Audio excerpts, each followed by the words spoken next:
Obrigado por não nos deixar como bastardos, mas cuidar de nós como filhos amados.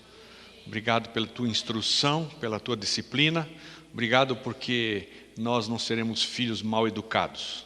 Nós vamos crescer em educação, porque o nosso papai, ele nos corrige por amor, por amor.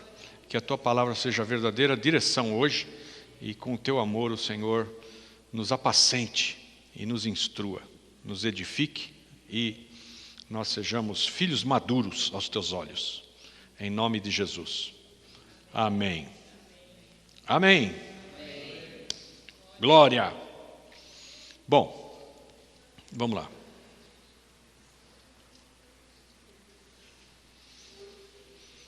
Na aula passada, falamos inicialmente sobre todos os desígnios do Espírito Santo, a instrução de Deus para essa época da igreja, né? O tema principal é a vontade de Deus para a época da igreja. E nós chegamos aqui até o final da página, a tua não é numerada, né? Mas a minha é 64, né? Eu mando a página para você, mas o WhatsApp, ele tira os números. É um louco esse WhatsApp. Põe a caneta. Então nós estamos aqui na página 64. E vimos no finalzinho que Jesus viveu os mesmos problemas que nós, né? Problemas com a família, com autoridades civis, com as autoridades religiosas, com o povo e até com os discípulos dele, né? A ponto de ele chegar para os discípulos e dizer: e vocês, quem dizem que eu sou, né? E vocês não querem ir embora também? E aí respondem para ele: mas iremos para onde? Só tu tens as palavras de vida eterna. Lembram disso? E mesmo os discípulos que andavam com ele traziam problemas para ele, em especial o tesoureiro dele, né? Diga para o seu vizinho: Jesus era rico, tinha até um tesoureiro. Ele não era pobrezinho de marré, que nasceu numa manjedoura, que não tinha onde cair duro, não.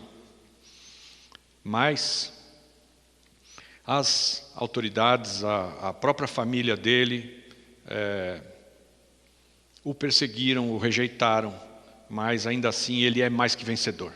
E se ele foi rejeitado, nós também não conseguimos nos livrar disso, né? Se você quiser andar em justiça, nestes dias você vai sofrer perseguição. Se você quiser andar em injustiça, como é que se anda em injustiça e você não é perseguido de jeito nenhum? É só você pagar a bola, viu? Entende isso? Paga a bola. Eu vou te dar um exemplo prático. É assim: enquanto eu trabalhava, eu tinha que tomar café no bar em frente. E o cara, o atendente, o frentista ali do bar, que me dava aquele café de coador, naqueles negócios grandão, prateado, não tinha Nespresso, né? Aí ele pegava um copo de dose. Alguém conhece copo de dose? Pegava um copo de dose, enchia lá com café, e eu, só de chegar perto do copo, já me dava uma tontura assim. Opa, rapaz. Era pinga pura, porque o cara serve todo aquele monte de maluco com pinga no copo de dose. Aí eu vou lá, peço um café, ele pega o copo de dose, você já viu o cara lavando o copo? Ele pega, dá um e pronto, está lavado. Aquilo estava cheirando a pinga. Aí eu toda hora mudava o frentista. O balconista. Não, mas é que esse daí era meio frentista mesmo. Ele ficava assim, precipitado para cima da gente, só ali servindo no balcão a turma do... Bom, e aí cheguei para o cara e falei assim: olha, eu trabalho ali, tá? Você é novo, né? Então, eu estou aqui 20 anos, mas você acabou de chegar. É o seguinte, me dá um café, eu quero um café assim. Você pega esse copo aí, ó, tá vendo aquele copo ali, ó? É um copo mais bacaninha, ajeitado. Você lava o copo. Aí você me põe café com leite, 2/3 de café e 1/3 de leite. Tá bom? E 50 pau. Aí o cara falava, doutor, tá bom, peraí. Eu falei, não, pode ficar com o troco. Um cafezinho. Gente do céu. Rapaz, quando eu estava pondo o pé para fora da empresa lá, que ele já me via, que eu estava indo lá tomar um café, o cara saia voando que nem um louco, de onde ele estivesse.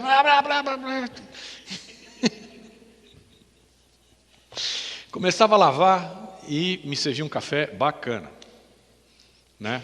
É claro que eu não ia pagar 50 pau cada café, né? Ele já tinha recebido por muitos cafés, mas ficou meu amigo. Mas acontece que isso, assim, não traz perseguição a ninguém. Agora, se você chegar para alguém e não der uma bola, o café do cara, que ele deveria fazer de bom grado, né, e me servir como se fosse ao Senhor, a coisa não funciona. Não é só no Brasil não, viu? Inclusive nos Estados Unidos, a caixinha 15% é o mínimo de caixinha nos Estados Unidos que você dá num almoço. Se você der menos de 15%, o cara te xinga. Ele fica bravo. Porque esse é o salário dele. Ele não ganha salário nenhum, só o que você dá para ele de caixinha. E o bicho fica doido. Quer dizer, então a gente percebe que você ser ou não maltratado ou perseguido tem muito a ver com você andar em injustiça. Quem for andar em justiça vai sofrer perseguição, né? Se você chegar lá no cartório e falar, eu preciso desse negócio aqui urgente, o cara já fica assim te olhando. E se você disser, não, é que, para quando é que você pode fazer? E ele fica te olhando. O senhor quer para amanhã? Ou quer para hoje? É um problema. Jesus foi perseguido por andar em justiça. E quem quiser andar em justiça nesse mundo vai andar na contramão do mundo, vai sofrer perseguição, né? Manifestaremos Deus ao mundo, amém? Foi isso que Jesus Cristo fez. Mas ele voltou para o céu. E aí o que ele fez? Deixou a igreja no seu lugar. A igreja é o canal de Deus na terra. Na verdade, o substituto de Cristo, que quando subiu, ele enviou para nós, é o Espírito Santo. Ele é quem veio no lugar do Filho. Enviarei outro Consolador, e enviou o Espírito Santo. Mas ele em nós, porque ninguém vê o Espírito Santo, né? Aliás, a palavra Espírito no hebraico, a palavra Espírito é ruah. Ruah. Dá uma fungada na cara do teu vizinho e fala para ele, ruah. Porque ruah quer dizer hálito, tá? É o hálito de Deus que é soprado, é o ruah, e é traduzido Espírito. Na verdade, ruah é um bafo, né? É um sopro. Mas, na verdade, a palavra ao pé da letra que significa hálito, hálito.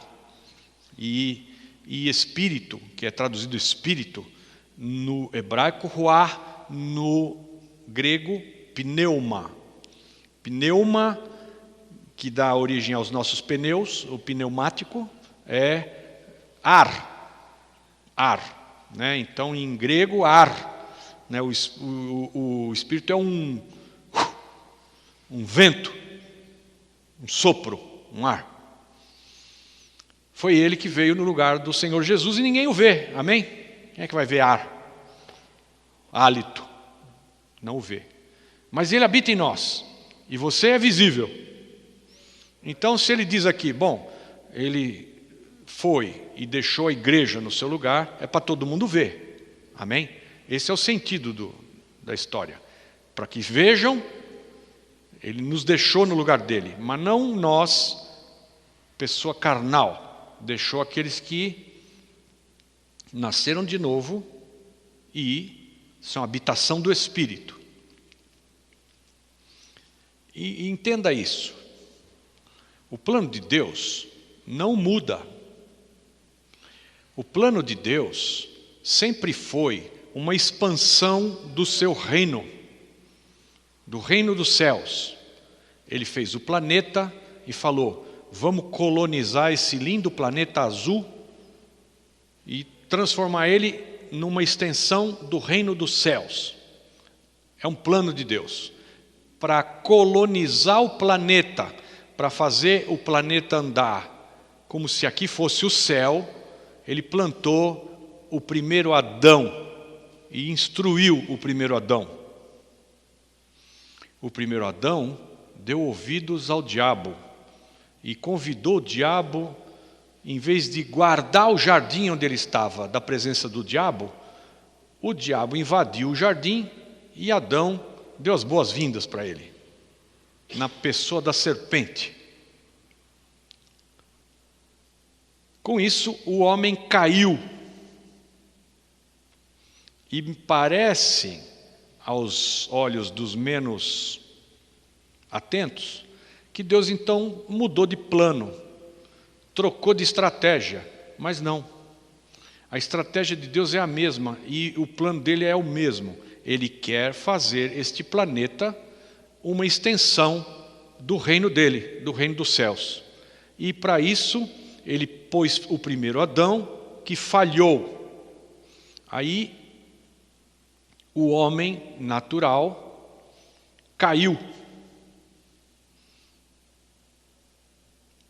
Mas o plano de Deus continua. E aí ele falou: eu vou enviar meu filho, o último Adão. Ele é chamado de último Adão. E ele vai fazer o meu plano dar certo. E a terra vai virar um cantinho do céu. Vai ser colonizado direito, do jeito que tinha que ser. Né? O homem que tinha recebido de Deus a terra assim, Deus é o dono da terra, mas ele tinha alugado, ele tinha arrendado para uns colonizadores, filhos de Adão. Essa turma foi reprovada. Aí vem o Senhor Jesus e ele vence o diabo na cruz. Toma de volta as chaves da morte e do Hades e declara: toda a autoridade me foi dada nos céus e na terra. Primeiro, Deus tinha dado autoridade ao homem. O homem, o primeiro Adão, perdeu a autoridade. Perdeu. E aqui é o ponto onde eu quero chegar. Jesus retomou a autoridade. Toda a autoridade me foi dada nos céus e na terra. Portanto, ide. Com essa mesma autoridade dele, nós fomos revestidos dessa missão. Então vão. Vocês têm autoridade agora. Deus tinha dado autoridade ao homem. O homem perdeu domínio, autoridade sobre a terra. E Jesus vai e restabelece, restaura isso, toma de volta das mãos do diabo. E agora ele vai entregar a autoridade outra vez para outros novos colonos que vão fazer a terra um cantinho do céu. Para quem que ele entrega?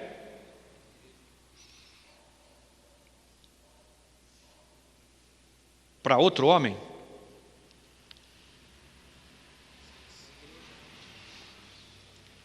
Porque entregar para o homem, Deus já tinha tentado e deu problema. Então agora ele tem que entregar para nova criação. Porque nós já não somos mais macho nem fêmea, diz a palavra. Mas quem está em Cristo Jesus é nova criação. As coisas velhas passaram, tudo se fez novo. Mas entenda bem isso daqui. Eu estou falando uns mistérios aqui para vocês. É isso que ele está falando? Vai acontecer. E já aconteceu. Meu Deus, pastor, mas que rolo. Tudo que Deus diz a nosso respeito é para você encarar como já sendo já. Mas isso vai se manifestar aos nossos olhos, lá no futuro. Mas para Deus, né, a natureza geme esperando a manifestação dos filhos de Deus. Nós continuamos aqui tudo olhando um para o outro, e é homem, mulher, o mesmo bicho de sempre. É mesma encrenca. É aquele rótulo lá, né? É o quatro olhos lá, sei lá. A gente fala as coisas uns dos outros, rotulando pessoas, a velha moda. Olha para o cara e fala, não mudou nada, olha lá, está um pouco mais velho, está mais ranzinza. A gente olha os homens, as mulheres e fala essas coisas do natural. Mas Deus olha para nós e diz, não, é nova criação. Pô, mas eu continuo mancando. Como nova criação? Dói pra caramba. Mas isso, você vai parar de mancar, viu? A estratégia que Deus quer que a gente entenda é, tudo isso que foi dito a teu respeito e que está no teu futuro, pode ser trazido numa viagem do tempo para hoje. Como é que se faz uma viagem no tempo? Daquilo que Deus diz que vai acontecer conosco, nós vamos ser os caras que vamos ser representantes de Jesus, nós vamos ser os caras que vão transformar esse planeta aqui num cantinho do céu, nós somos os novos colonizadores, somos nós, não é mais um homem, é nós, nova criação. Como é que você faz essas coisas que estão já ditas a teu respeito e que você sabe que é uma esperança, está lá na frente? Como é que você faz para trazer aquilo lá, numa viagem do tempo, do que vai acontecer lá na frente que Deus disse de você, para hoje? Como? Pela fé. É assim que Deus age. Ele diz que eu sou assim, é assim que eu sou. Oh, mas está evidente que você não é assim, hein? Fica claro para todo mundo que você não é nada disso. Não, mas Deus diz que eu sou, eu sou. Eu sou nova criação. Mas você mal enxerga, cara. Você tirar o óculos, você não lê. Que nova criação? Você é nova criação. E como é que faz para tirar o óculos, então? Você tem que pegar a tua condição futura de um cara que enxerga pra caramba e trazer para hoje. Como que faz o cara que vai enxergar muito, enxergar já? Pela fé. É assim que se viaja no tempo. Pela fé. Então, tudo que Deus está falando a nosso respeito vai rolar. Palpável, de verdade, assim, para espremer mesmo, para sentir, vai rolar. Corpo novo, tudo novo, não tem mais morte. Essas coisas estão tudo no futuro, mas Deus diz para você, pega já, é para agora. Não será salvo, é salvo. Então você tem que se apresentar na condição de sou salvo hoje. Como? Continuando indo para a terra com o zoinho que os bichos há de comer? Mas é salvo, hoje. Nisso a gente consegue acreditar, porque afinal nós vamos parar no caixão e há de quem não acreditar, né? Tem que acreditar, porque senão... Mas o resto todo que Deus diz a nosso respeito, também você tem que acreditar. E à medida que você acreditar e conseguir trazer as coisas que estão prometidas e estão no teu futuro para hoje, é a medida de fé que você vai ter. E aí, Deus conta comigo e com você que somos cidadãos celestiais. Alguém aqui é cidadão celestial? Alguém aqui será cidadão celestial? Qual é a resposta? Sim, para os dois.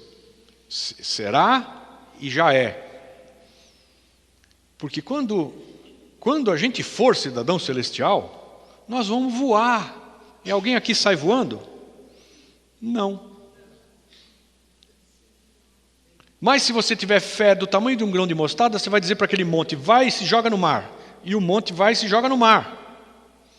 E Jesus anda em cima d'água. né?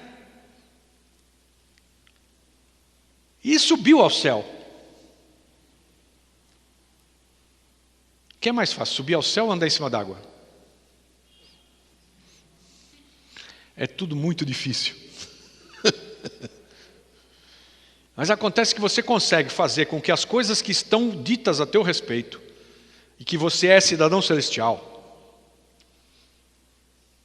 Deixa eu ver a carteirinha. Deixa eu ver a carteirinha de cidadão celestial. Aí você tem que mostrar a carteirinha de cidadão celestial. Mas onde que eu vou arrumar uma carteirinha de cidadão celestial? De que jeito? Porque a gente não tem ela.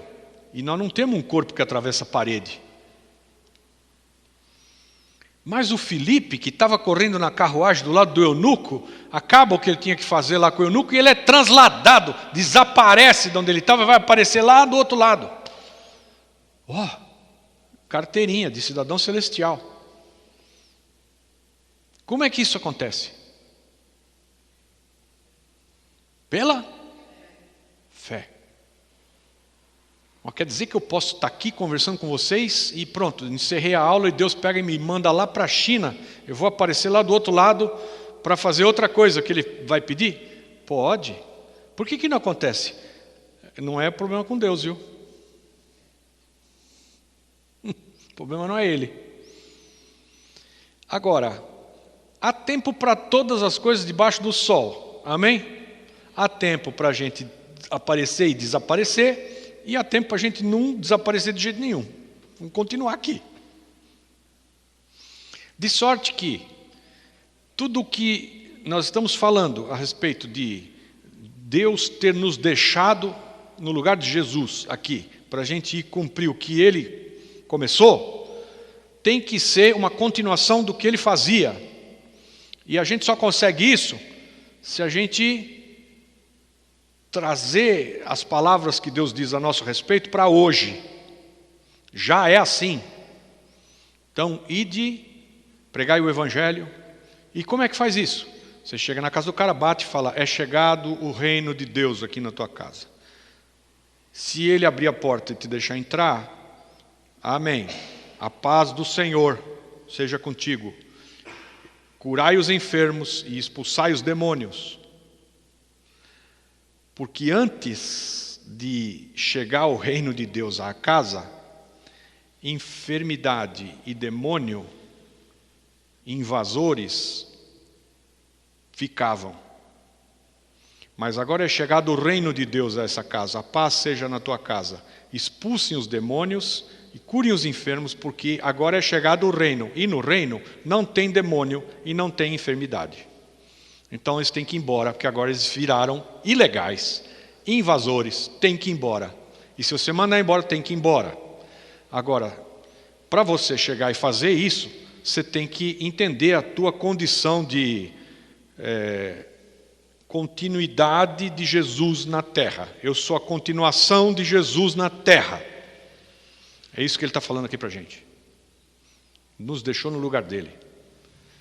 Então, o que é a expectativa do Espírito Santo para com a igreja nos nossos dias? É que você seja um cristinho. Como já falamos também, um cristão é um cristinho.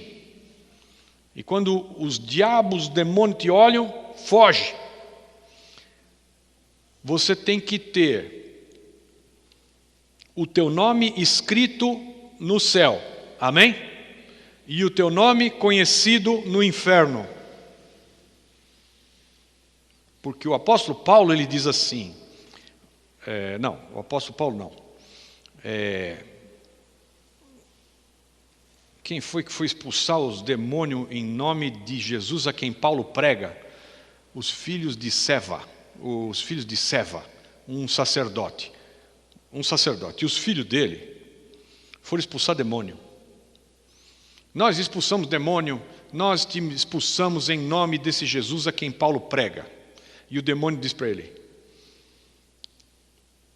Jesus eu conheço, Paulo eu sei quem é, mas você? E deu-lhe um pau. Porque você não pode expulsar demônio em nome de Jesus a quem Paulo prega. Você tem que expulsar demônio em nome de Jesus a quem eu prego. Você que prega. É você o substituto de Jesus, não é de ouvir falar. E aí os caras tomaram um pau, os filhos do sacerdote. 7 tomaram um pau de um cara só, de um demônio. E ali a gente entende que o nome de Paulo é conhecido no inferno. O demônio sabe quem é Paulo. Dá trabalho para eles. E o nome de Paulo está escrito nos livros no céu. É isso que Deus espera de cada um de nós. Você tem que ter o teu nome escrito no livro da vida, o teu nome escrito nos livros celestiais, mas o teu nome tem que ser conhecido no inferno. Você tem que dar trabalho para os demônios. Você tem que dar trabalho para o diabo. Ele tem que te conhecer, ficar chateado contigo, irritado com você, querer que você se ferre. Senão, não está continuando a obra de Cristo.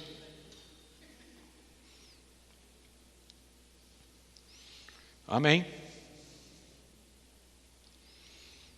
É isto que o Pai espera de nós. A cada dia temos que estar mais próximos deste alvo, o que tornará natural e fácil fazer a vontade de Deus em todas as áreas. Decore 2 Timóteo 1,7. Eu parei aqui. Quem decorou? Ninguém. Quer dizer que nós temos que ter coragem. Hã?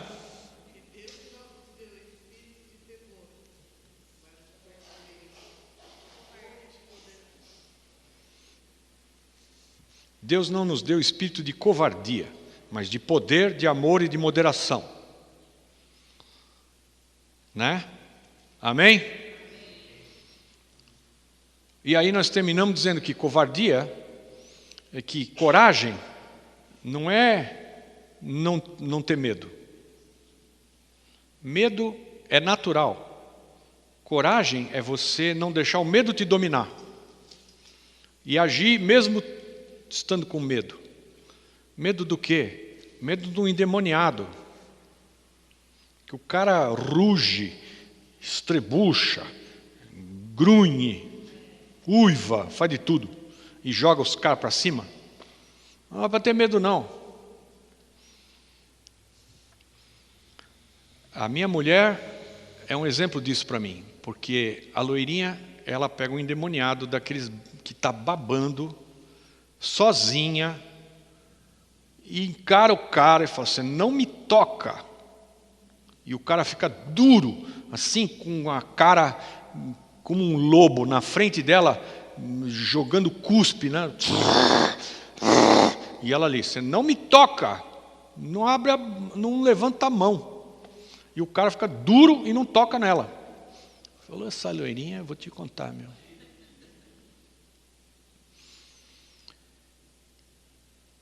Porque, apesar de a gente ficar impactado e até ter determinado medo, porque ninguém é louco, né? Você não pode deixar o medo te dominar, você tem que ter a coragem. E a coragem é, eu suplanto o medo porque eu sei o que Deus disse a meu respeito. Então Deus não nos deu espírito de covardia. De em qualquer medinho você põe o rabinho no meio das pernas e ir embora. Não pode. E para fazer a obra de Jesus aqui, é meio na porrada, viu? O reino de Deus é tomado à força, e os valentes são os que se apoderam dele. Isso é o quê? É para fazer o diabo fugir. Ele se faz de surdo. Você tem que às vezes dar uns gritos nele. Dá uns gritos nele. Uns gritos, parece que o hálito que é de Deus, que quando você grita, sai da tua boca, parece que espiritualmente esse ruar, esse pneuma, esse espírito que Deus pôs em nós, o bicho não aguenta não e vai embora, no grito. Não porque você não possa expulsar um demônio falando baixinho com ele, mas se você disser para o demônio assim, faz favor, vai, sai daí, porque dá licença, não sai, já tentei. O bicho fica ali, só que não. Agora grita, ele sai. Eu não sei se é porque o grito vem com hálito, lá sei eu. Ou a autoridade é expressa, ou ele percebe que você está resistindo, então ele tem que fugir de você. Né? Eu sei que na boa ele não vai embora, viu? Assim, vamos conversar, vem cá, cara, vai. Nem para mim, nem para você, vai. Vou contar até 3, não adianta. Não adianta negociar. Amém? Bom, até aqui a gente dividiu cada ensinamento que nós fizemos entre palavra, governo e adoração. Então aqui nós vamos de novo falar um pouco a respeito de palavras sobre esse tópico que é o que o Espírito está fazendo na igreja desses dias. Há 2 tipos de mensagem que a igreja deve transmitir. Para os não salvos, a mensagem é única, e esta está resumida em 1 Coríntios 15, 3 e 4. Vamos lá. 1 Coríntios 15. 1 Coríntios 15, eu já falei para vocês, é para pregar em tudo quanto é velório, né? Depois você lê em casa, é muito bom, tenha isso na ponta da língua, quando um familiar teu falar, ai, você que é crente, será que você não podia ir lá e dar uma orada? Em vez de você falar, apóstolo, não, você vai, seja corajoso, faça o velório, ora lá, com o teu familiar, com aquele que é teu querido, ou então algum conhecido, e você lê lá no velório, 1 Coríntios 15, primeiro você lê em casa, depois você vai ver o texto que você tem que ler no velório. 1 Coríntios 15, 3 e 4 diz, porque primeiramente vos entreguei o que também recebi, que Cristo morreu por nossos pecados, segundo as Escrituras, que foi sepultado, que foi ressuscitado ao 3º dia, segundo as Escrituras. Por que ele está resumindo nesses 2 versículos aqui, essa pregação para não salvos? Porque, assim, quem confessa que Cristo morreu por nossos pecados, foi sepultado e ressuscitou ao 3º dia, ele só confessa isso pelo Espírito. Um demônio não fala essas palavras. Então, quando o demônio não quer ir embora, eu já assisti, o ministro pode dizer assim, eu te conjuro em nome de Jesus, repete comigo, Cristo veio em carne, foi morto e ressuscitou ao 3º dia. Ele não fala, ele tem que ir embora, não fala. E se é um espírito enganador que está querendo te levar no bico e está dando uma de crente, está te ludibriando, você faz ele falar isso, ele não fala. O cara não consegue falar. É engraçado, né? Mas Deus nos deu essa colher de chá. E você faz o cara falar isso, se ele falar, ok. Se não falar, você está falando com o demônio, não está falando com ele, não.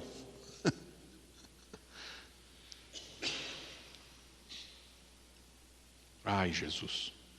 Oh, glória. Mas esse é um resumo da mensagem que a igreja deve trazer para os não salvos. Isso aconteceu, né? Cristo morreu por nossos pecados, tá? Pelos teus também, aquele que é incrédulo. Foi sepultado e ressuscitado ao 3º dia.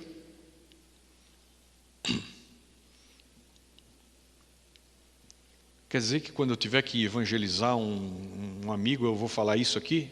Não, querido. Não. Essa é a mensagem concisa do que ele está falando.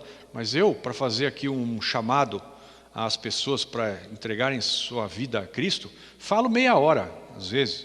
Depende do que a oportunidade oferece. Você explica.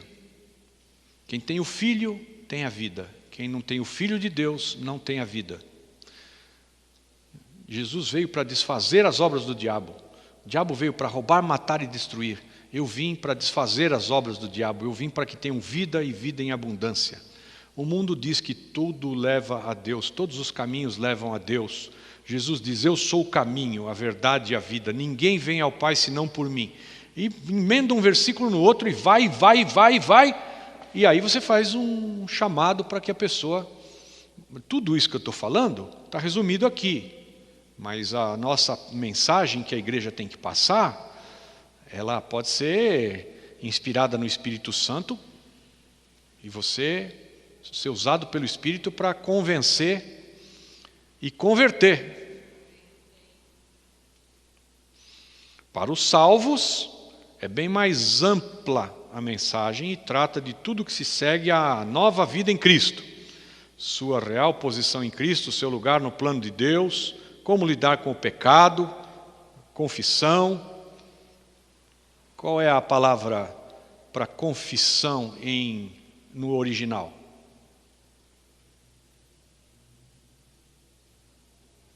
Homologeo, é homologar o pecado. Confessar é homologar. O sentido de você confessar, homologar, eu concordo, isso é realmente pecado. É isso que Deus espera de você.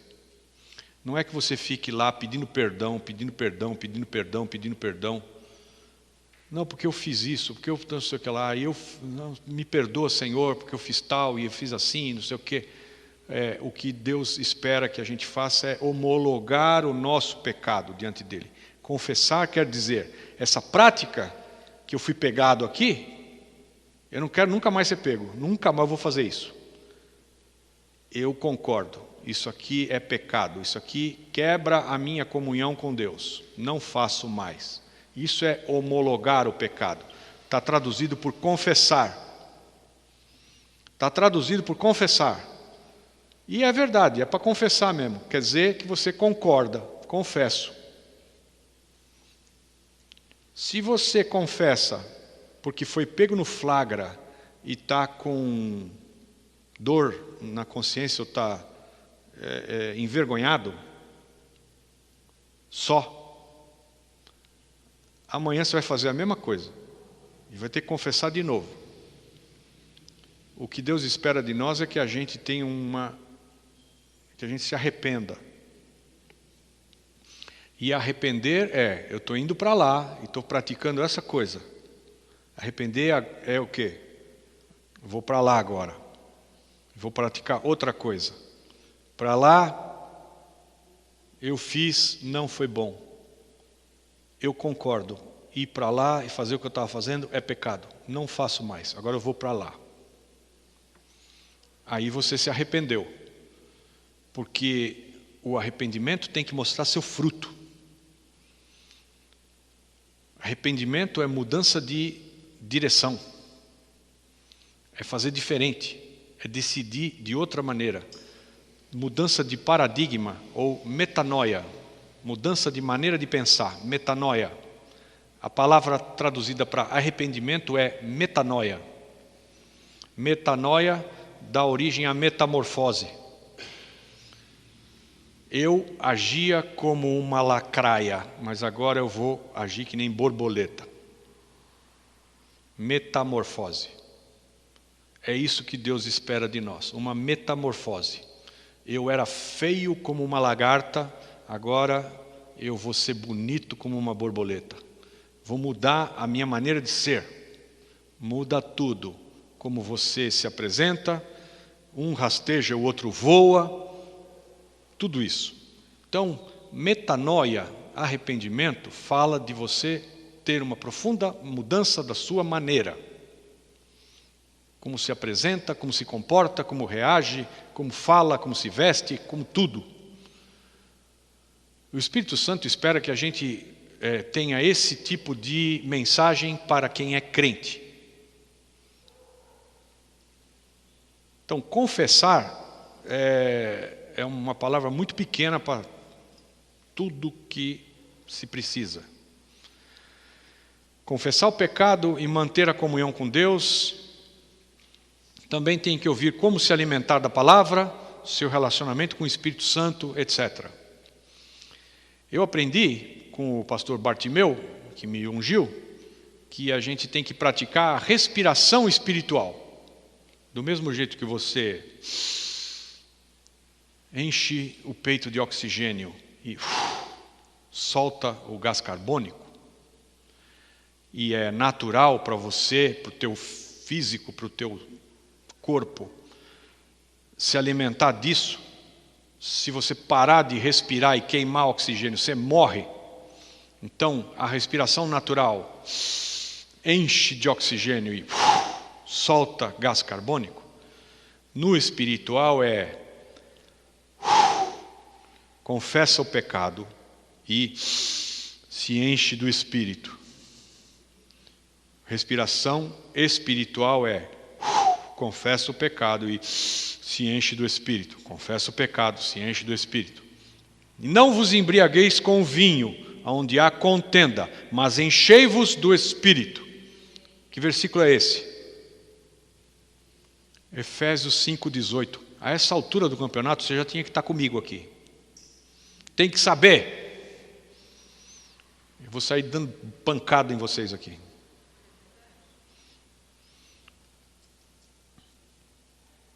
Não por força nem por violência, diz o Espírito, mas pelo Espírito, amém? Por isso que eu não vou bater em você. Mas que você devia tomar uma surra, devia.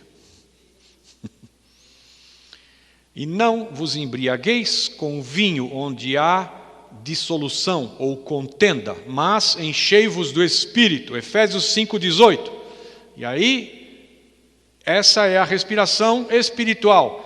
Confessa o pecado, homologa o teu pecado, arrepende. Ele é uma porcaria, tem que mandar embora. E se encha do Espírito.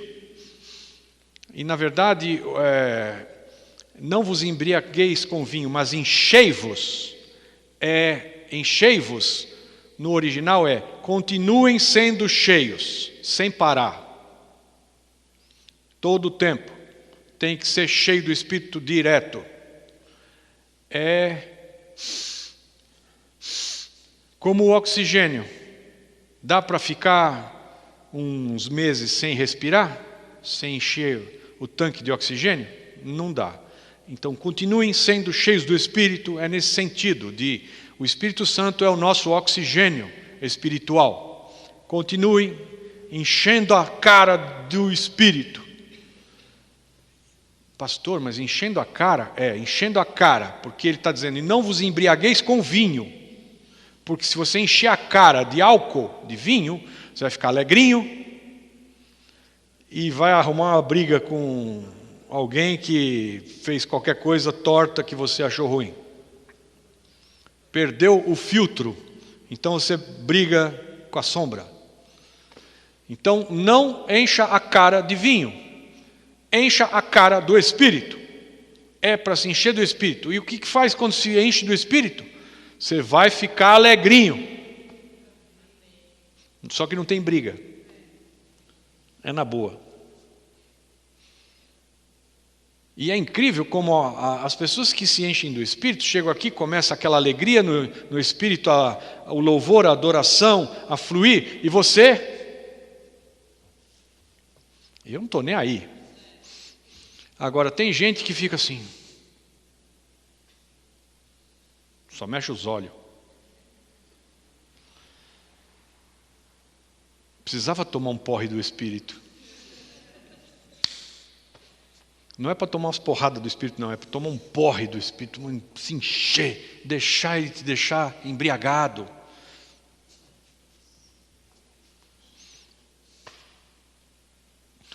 Só que eu não consigo socar o Espírito Santo em alguém, não tem como, eu só consigo dar o exemplo. Amém? E se eu disser para você, então agora todo mundo vamos ficar de pé, e faz que nem eu assim. Ok, você pode fazer isso daí na marra, porque o pastor, caramba, esse cara inventa, né, meu? E agora eu vou ter que fazer esse negócio, parece um bobo. O legal não é assim, né? O legal é você fazer porque você está de porre. Quantos já tomaram um porre de vinho aqui? Levanta a mão. Tem um monte de mentiroso.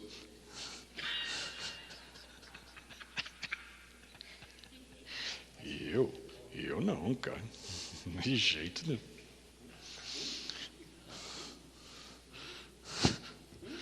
Os dois, ó.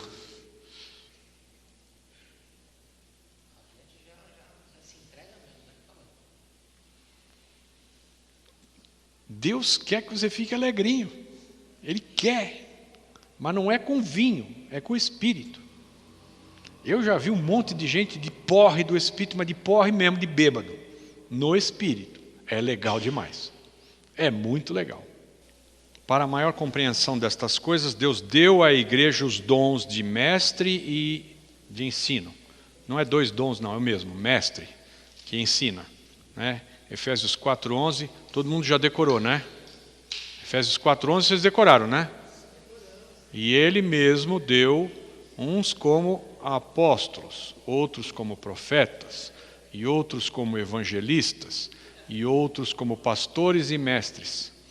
Eu faço assim porque a palavra de Deus declara que um menino nos nasceu, um filho se nos deu, e o governo estará sobre os seus ombros. Então, Jesus é o cabeça, e o governo de Jesus estará sobre os seus ombros. Os ombros são no corpo, não é na cabeça. O ombro é no corpo, e nós somos o corpo. Ele é o cabeça, nós somos o corpo. Dentre todos nós que estamos no corpo, existem apóstolos, profetas, evangelistas, pastores e mestres, que são o governo espiritual de Cristo sobre a igreja. O governo estará sobre os seus ombros. Então eu ponho os 5 ofícios nos ombros, porque é o governo da igreja. Beleza? Então, para que Jesus deu os 5 ofícios? Para aperfeiçoamento dos santos, para a obra do ministério, para a edificação do corpo de Cristo. Nesse grupo de 5 tem o mestre. Então, Deus deu o mestre para ensinar todas essas coisas que eu estou falando hoje. Da palavra. A palavra que deve ser ministrada ao incrédulo, ao não crente e a tudo aquilo que deve ser ministrado ao crente. A própria Bíblia ainda nos alerta contra falsos pastores e mestres. E a Bíblia também nos alerta contra aqueles que se dizem apóstolos e não são. Lá em Apocalipse 2, nas cartas às igrejas, tem aos que se dizem apóstolos e não são. E a igreja foi aprovada, porque expulsou esses que se diziam apóstolos e não eram. Então já desde lá no 1º século, e João está escrevendo isso lá pelo ano 90 da nossa era, já tinha gente que se dizia apóstolo e não era. Assim como se dizia mestre e pastor e não era. E não mudou nada até hoje, viu? Aliás, piorou. Tem muita gente que se diz pastor, apóstolo e mestre e não é. Muita. Quem te ungiu?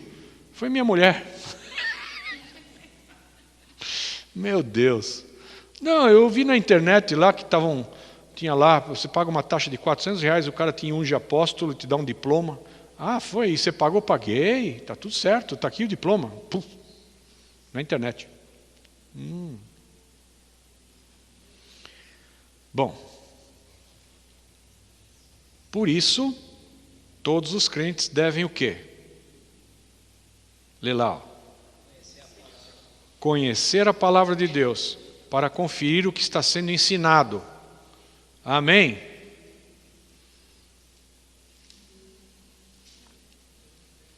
Então quer dizer que se eu te ensinar, você vai peneirar o que eu falo. Muito pastor não ensina nada, para não ter que passar em peneira nenhuma. Alô? Ah, quer dizer que se eu ensinar eles vão ficar sabendo? E aí, eles vão me checar. Não, então deixa eles burros. Não vou ensinar nada para ninguém. E pronto. E aí o cara não sabe a palavra, ele não tem iniciativa própria, ele não vai checar por si mesmo se o que está sendo informado a ele é verdade ou não, né? Não tem estrutura de pensamento, de raciocínio, de entendimento, e é o quê? Ele é massa de manobra para eleger o vereador. Alô? Não pode. Deus está falando para nós sermos berianos, os crentes de Bereia, que tudo o que ouviam iam checar nos escritos para ver se era daquele jeito mesmo. Será que é isso mesmo? Eu vou lá ver. Amém? Quanto à adoração, Jesus Cristo é o sumo sacerdote, E a igreja forma o corpo de sacerdotes. Ele é o sumo sacerdote e nós somos um corpo de sacerdotes. Na verdade, assim, no Velho Testamento, amados, sacerdote é sacerdote e o rei é o rei. Amém? E havia sacerdotes que ungiam reis para o cargo de rei. E reis se consultavam com sacerdotes. Um era sacerdote, o outro era rei. Não era lícito ao rei entrar aonde entrava o sacerdote, no templo. Os reis não podiam entrar no templo como se eles fossem sacerdotes. Eles pereceriam. O rei Davi começa uma exceção. Ele entra no templo, faminto, e come os pães da proposição, que estão ali no templo, que não podia ninguém tocar naquilo se não fosse sacerdote. Tocou, morre. O rei Davi está morto de fome, ele e a turma dele, dos valentes de Davi, pega, come, dá para todo mundo, ninguém morreu. E aquilo aponta já para a graça do Senhor que estava prevista para acontecer e para que aparecessem aqueles que não são só sacerdotes ou só governo, rei. Nós fomos chamados para ser sacerdócio real ou reino de sacerdotes. Ou seja, a gente tem que reinar, governar com Cristo e ser sacerdotal também. E na verdade a palavra sacerdote significa representante. Então, ele, Jesus, é o sumo sacerdote, o sumo representante de toda a humanidade diante do Pai. Mas nós somos sacerdotes. Nós representamos a nossa casa, pelo menos, ou a nossa igreja, ou um tanto de gente. Então, ser sacerdote quer dizer você estar como um representante de outro, ou de outros. E o sacerdote oferece sacrifício no lugar desses outros que não oferecem nada. Essa é uma função sacerdotal.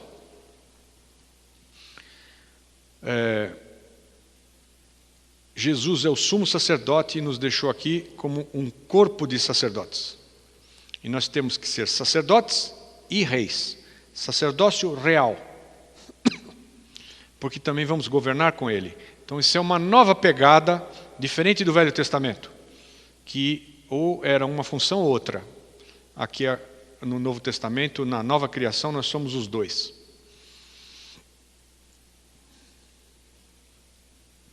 Este ministério, portanto, une o salvo diretamente a Cristo. Um sacerdote tem sacrifício a oferecer, acabei de falar.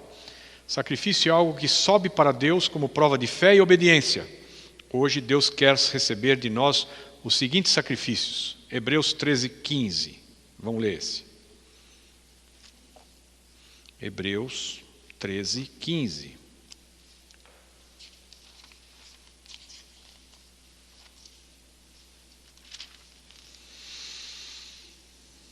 Por ele, pois, ofereçamos sempre a Deus sacrifícios de louvor. Isto é, o fruto dos lábios que confessam o seu nome. Sacrifício de louvor, gente, não é você vir na igreja no começo do culto para pegar a cantoria. Alô?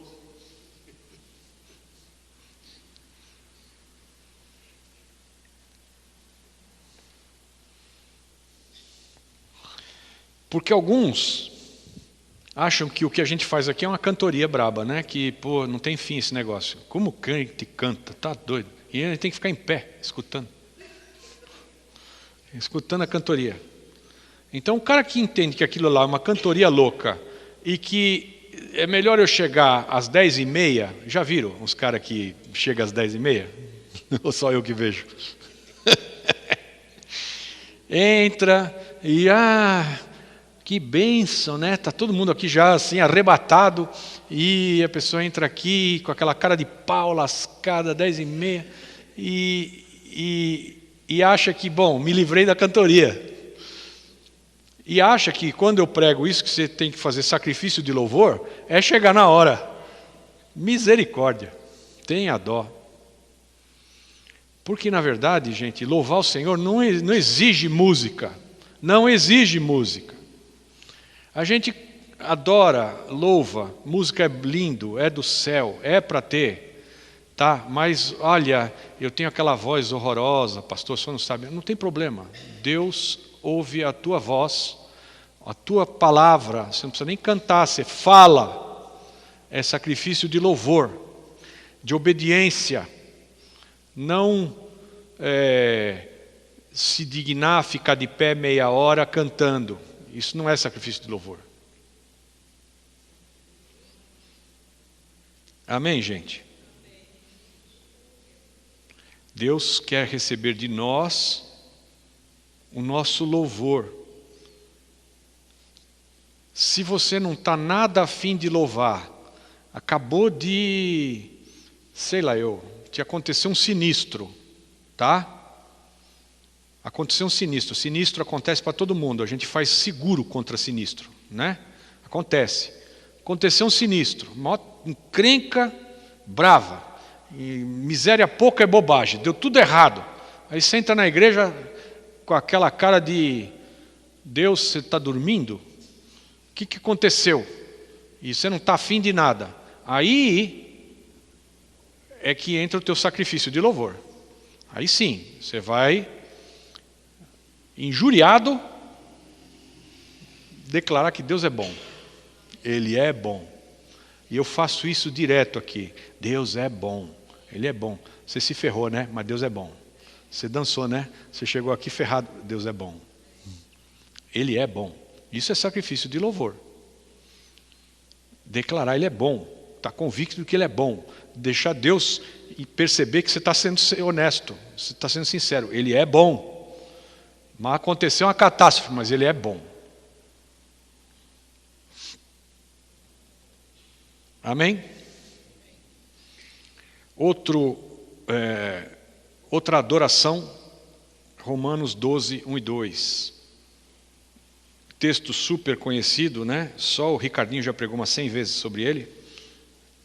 É o texto preferido do pastor Ricardo. Romanos 12, 1 e 2. Rogo-vos, pois, irmãos, pela compaixão de Deus, que apresenteis os vossos corpos como um sacrifício vivo, santo e agradável a Deus, que é o vosso culto racional. E não vos conformeis a este mundo, mas transformai-vos pela renovação da vossa mente, para que experimenteis qual seja a boa, agradável e perfeita vontade de Deus. Então aqui exige outra vez sacrifício, que é ato sacerdotal, sacrifício, entregue a Deus. Qual sacrifício? Culto racional. Estava um frio lascado, não estou com vontade de sair da cama, mas eu vou no culto, oferecer o meu culto racional. Sacrifício, é para ir, sem vontade.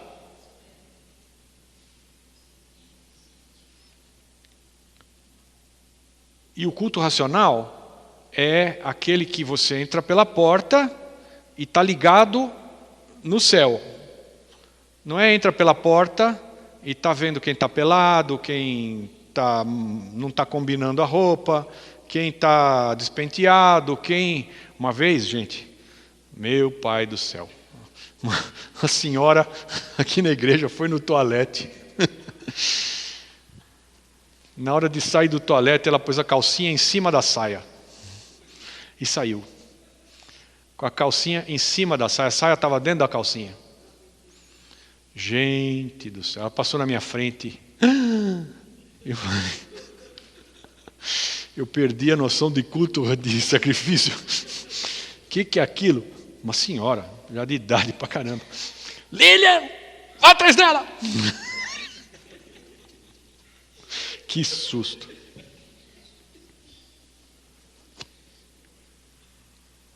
Tirando esses apêndices que acontecem no corpo de Cristo, Você tem que entrar aqui, gente, está conectado com o que está rolando aqui dentro, não é, né?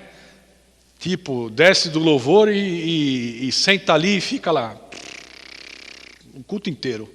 Eu falo, mas pai do céu, 25 anos de crente, tenha dó, eu vou esganar. Eu vou lá esganar. Aí a Lilian, fica quieto. Eu vou esganar. Fica aí. Tá bom. Ah, mas tá comendo um 4G louco aí. Gente. Senhor. Culto racional é você vir aqui, participar do louvor e depois, né, Instagram, e vai para um, e vai para outro, e vai para outro, e vai para outro. Meu pai do céu, por que não ficou em casa?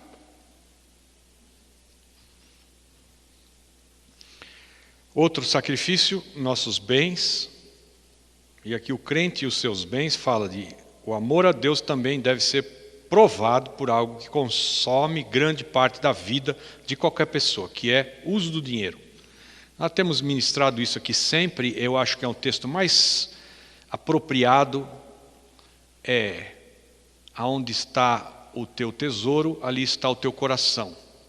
E o nosso coração pertence a Deus. O nosso tesouro é Ele, tem que estar nele. Então, você deve entender que tudo que você tem é dele.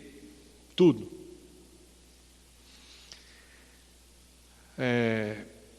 Já aconteceu aqui no nosso meio de pessoas dizerem que não, esse negócio de dízimo é do Velho Testamento, não tem mais nada disso, é coisa da lei. É mentira. O dízimo já foi dado por Abraão, milhares de anos antes de Moisés, que estabeleceu o dízimo na lei. O Abraão dava o dízimo dele a Melquisedeque. Depois disso, no Novo Testamento, Jesus afirma que você tem que dar o dízimo do endro, do cominho e da hortelã, que é uma merreca, né? Porque eles davam o dízimo das filigranas, das merrequinhas, mas se esqueciam do que é importante, né? A fé, o amor, a misericórdia. E é para fazer uma coisa e a outra. Não se esquecer da misericórdia, da fé, mas dar o dízimo. Tem pessoas que hoje querem tirar que eles acham que é um fardo das costas da ovelha. Então não, o dízimo já foi, não esquece, não tem mais dízimo. Você pode dar uma oferta. E essa história de devorador, que se você não dá o dízimo vem o devorador, isso aí é conversa de pastor para tirar dinheiro de membro da igreja. E aí, essa mesma pessoa que ministra desse jeito, que não crê em devorador e não dá o seu dízimo, gasta tudo que tem ganho de toda a sua riqueza em hospital.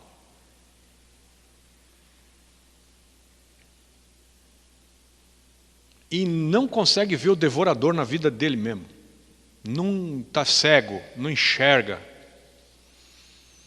Então,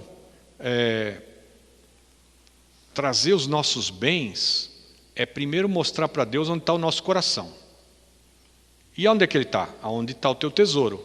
E se o teu tesouro está em assistir o Corinthians no Japão, e você gasta $10 mil para ir assistir o Corinthians no Japão, mas você está falando de quem? Você não conhece, viu?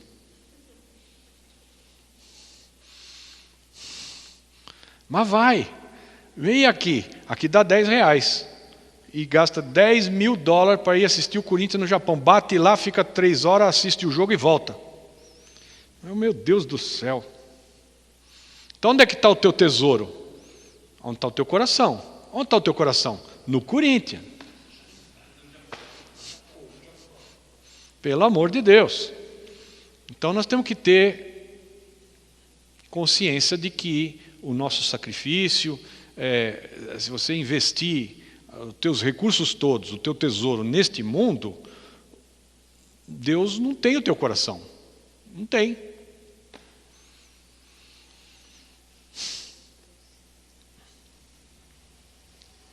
de certo modo, a maneira como usamos nosso dinheiro é o que mais concretamente prova o nosso amor por Deus. Mateus 6:24. O que será que diz lá, hein? Mateus 6:24. Vamos conferir.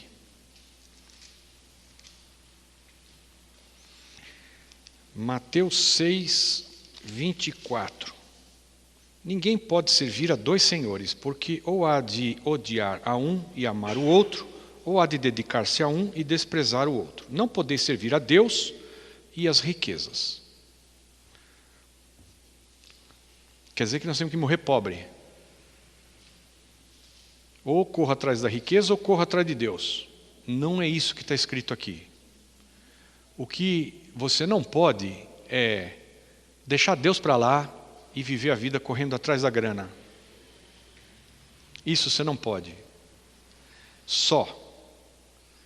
E como é que eu vou então, em vez de correr atrás da grana, que todo mundo corre atrás de Deus? É fácil.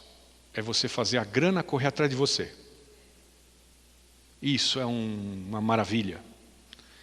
E isso é a fé que Deus espera que a gente ponha em prática. Fazer a grana correr atrás de nós enquanto a gente corre atrás de Deus. Isso é sair de um ciclo e entrar no outro. Você sai do ciclo de não oferto nada e Deus vai multiplicar a minha oferta, que é vezes zero, dá zero. E entrar num outro ciclo onde eu oferto e Deus vai fazer aquilo que eu oferto ser multiplicado muitas vezes, de sorte que Ele dá semente a quem semeia. E aí então eu vou ter muito mais semente. E aí eu semeio mais ainda. E Ele vai me dar muito mais semente ainda. E eu semeio mais ainda. Ele vai dar mais semente ainda. E eu semeio mais ainda. E eu vou parar, senão eu explodo as caixas acústicas. Mas é assim que você sai de um ciclo e entra no outro. E aí a riqueza corre atrás de você.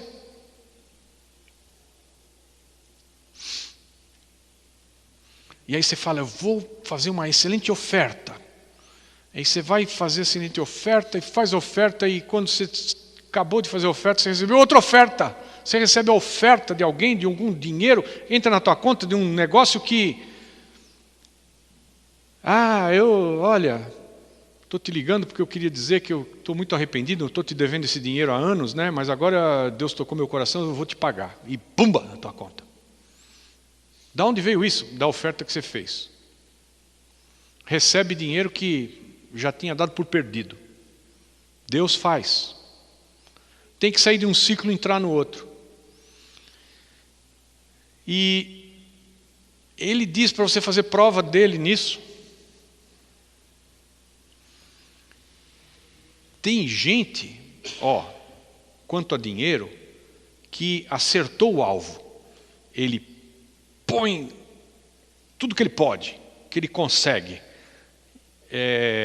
Em vez de ele ficar com 90% e entregar 10% ali, ele fica com 10% e entrega 90%. Tem gente que faz isso.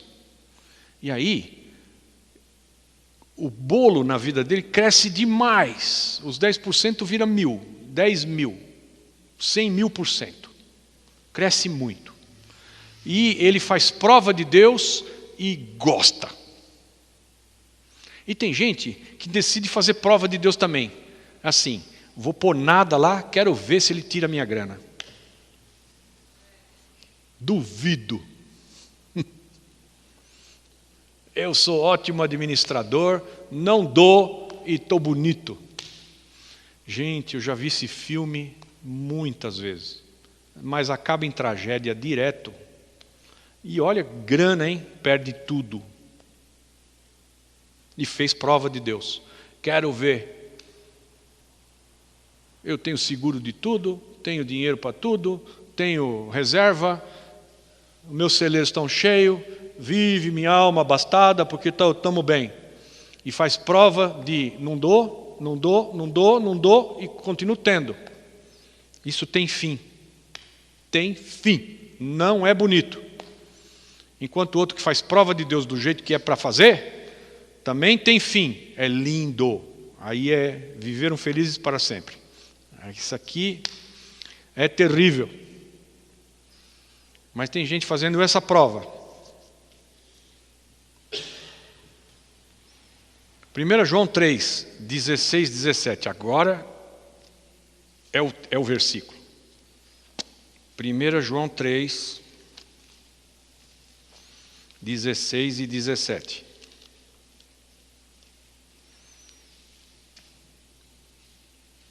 Nisto conhecemos o amor, que Cristo deu a sua vida por nós e nós devemos dar a vida pelos irmãos.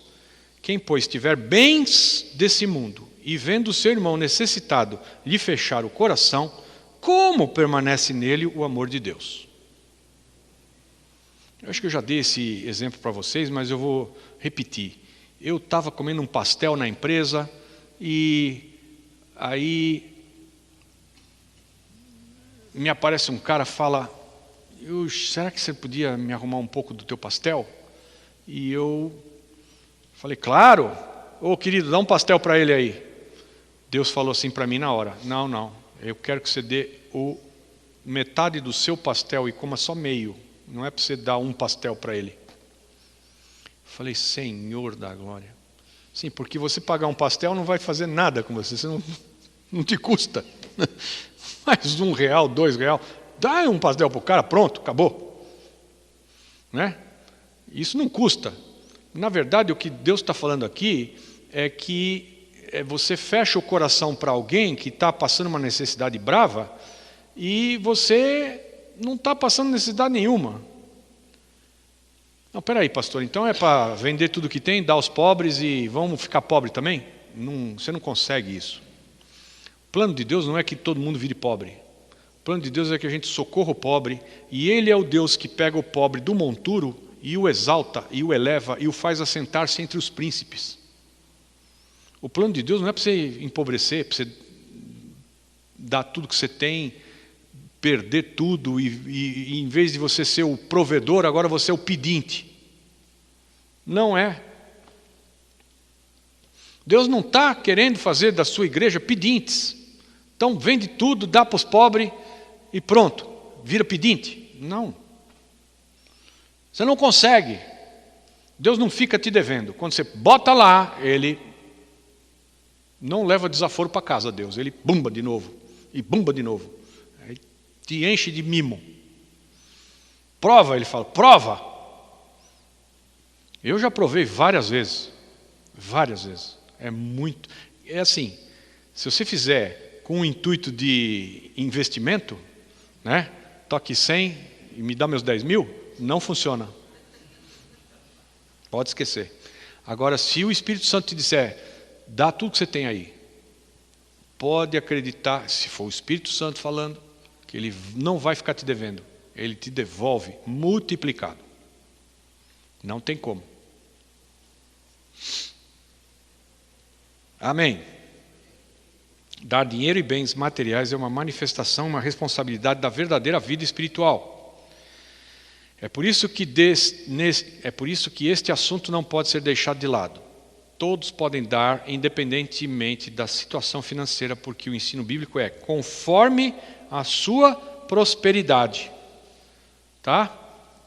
Tem gente aí, eu já vi, fazendo apelo financeiro assim: dê o teu dízimo em os 10% do que você quer ganhar. Você está ganhando 3 mil reais e você quer ganhar 20 mil, dê 2. Já vi apelo desse. Dá o dízimo do que você quer ganhar. Você quer ganhar 20, dá 2 mil de dízimo. Funciona? Não funciona. Porque é conforme a sua prosperidade, segundo as vossas posses. Aí se o cara te extorque, te arranca o couro e te ludibria, te engana, e você não sabe que você tem que dar conforme a tua prosperidade e segundo as tuas posses, você se torna um mau administrador da tua casa e vai acabar pedinte. Viu? Acaba pedinte. Quanta gente deu carro na igreja? Tem fila para dar carro, viu? Fila. E os caras ficam lá, pegando as chaves, assina aqui, vamos no cartório amanhã, fala com o pastor Esdevarildos, o pastor Genovésio, o pastor Vander Clayson, pode falar com eles ali que assina aí. fila para dar o carro. E aí, bom, agora vou esperar minha Ferrari. Quebra. Vai dar dízimo em cima do que você quer ganhar. Aí Deus vai falar, puxa, agora me pegou, hein? Ele vai ter que aumentar o cara de 3.000 para 20. Não vai.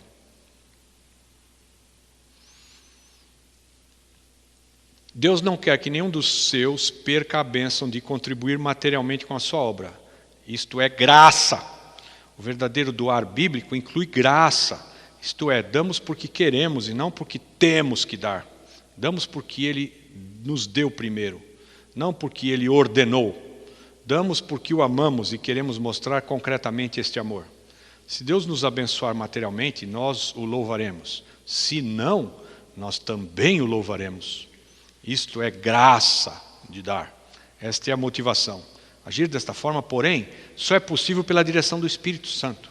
Só Ele pode nos dar esse espírito voluntário de liberalidade que traz a verdadeira alegria de contribuir. No corpo de Cristo, cada um tem a sua função. E os obreiros que dão seu tempo integral para o serviço do Senhor têm a necessidade e o direito de sustento. Essa é a instrução bíblica. Digno de dobrados honorários, diz o texto. Quem almeja o episcopado, o ministério, a supervisão da igreja, boa obra almeja. E o bispo, o episcopos, o ministro, é digno de dobrados honorários. Beleza? Agora, a igreja, às vezes, erra nisso. De pastores que não têm onde cair duro. Não consegue sustentar sua própria casa. Não consegue ser achado um bom administrador. E muitas vezes o pastor incorre nos mesmos problemas de Brasília. Ele tem que fazer umas falcatruas. Inventa coisas para fazer, para poder conseguir pagar suas próprias contas. Tem gente que vira agente de turismo. Vou levar os caras para Israel porque eu ganho $100 cada um. E vira agente de turismo. Ele devia ser pastor, não agente de turismo. Amém? Mas a igreja não o consegue, não tem a visão, não o sustenta. Então, faz uns malabarismos. Por falar nisso, acho que nós vamos para Israel o ano que vem, viu? Eu vou tirar $100 de cada um. Aleluia. Ai, Senhor. A maior parte das obras e das missões está em dificuldade porque o povo de Deus não está sendo fiel no ministério de contribuir. Isso é uma vergonha e derrota para o Evangelho. Outro uso importante do dinheiro é para que haja igualdade. Vamos lá ver isso. 2 Coríntios 9, 7 a 15.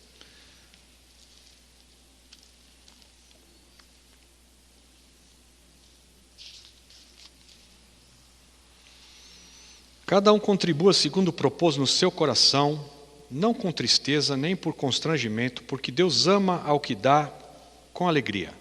E Deus é poderoso para fazer abundar em vós toda a graça, a fim de que, tendo sempre em tudo toda a suficiência, abundeis em toda boa obra, conforme está escrito: espalhou, deu aos pobres, a sua justiça permanece para sempre. Amém?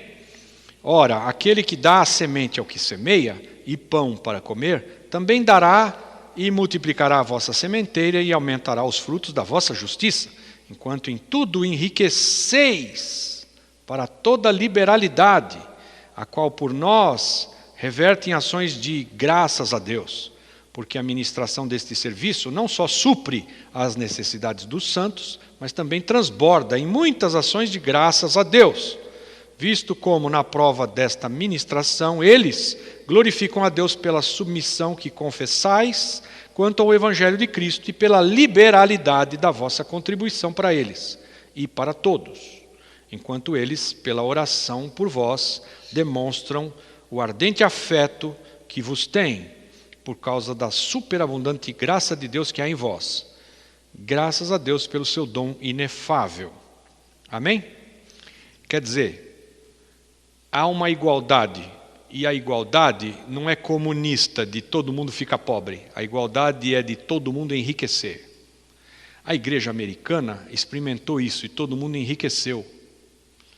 Foi montada uma nação em cima da Bíblia e todo mundo era ministro do Evangelho. A nação americana, norte-americana, nasceu e muito tempo se moveu no Evangelho, muito temente a Deus e sem muitos ídolos, e prosperou demais. E agora a outra geração e a outra geração, e o que eles estão fazendo com toda essa prosperidade? Jogando golfe a $80 cada vez que entra no campo. Num campo brega, um campo daqueles top com grife, $1.500 para jogar lá. Golfe. Passam a vida gastando o que o vovô e o bisavô, tementes a Deus, fizeram de fortuna. Tem fim, esse negócio vai ter fim. Que o cheque especial americano está em 16 trilhões de dólares. Eles estão no cheque especial, vocês sabem. Cada vez que fecha o governo, que nem o Trump fez aí, que fechou o governo, é porque o Congresso não renovou o cheque especial. Mas os americanos gastaram tanto, têm gasto tanto, que eles estão no cheque especial. Eles não têm o dinheiro do que eles devem para pagar. Se todo mundo cobrar amanhã, eles têm que pagar 16 trilhões de dólares. Eles não têm esse dinheiro. Estão no cheque especial. Cada vez que vira o ano, o Congresso tem que dizer: eu aumento o seu limite, porque você não tem dinheiro. E muda o limite para 18 trilhões de dólares. Aí eles passam mais um ano, 2, e no cheque especial, estourando esse negócio.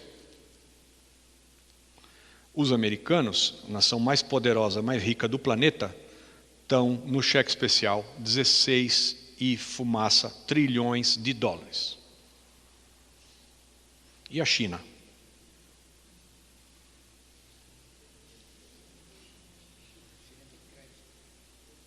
Não, a China está no cheque especial, gente, que é assim, é assustador. A hora que explodir, babau. É 75 trilhões de dólares no cheque especial. Eles devem, porque os americanos, eles ainda têm uns trilhão guardado. 2, 3, 4, para pagar os 18 que eles estão devendo, eles têm uns 2, 3, 4 trilhão de dólares. Os chineses não têm nada, eles só devem 75 trilhões de dólares. O Brasil está bem melhor que isso, só que quando a China explode, arrasta todo mundo atrás. Então a China deu uma explodidinha pequena agora há pouco, o dólar foi para 4. Bum! E a bolsa...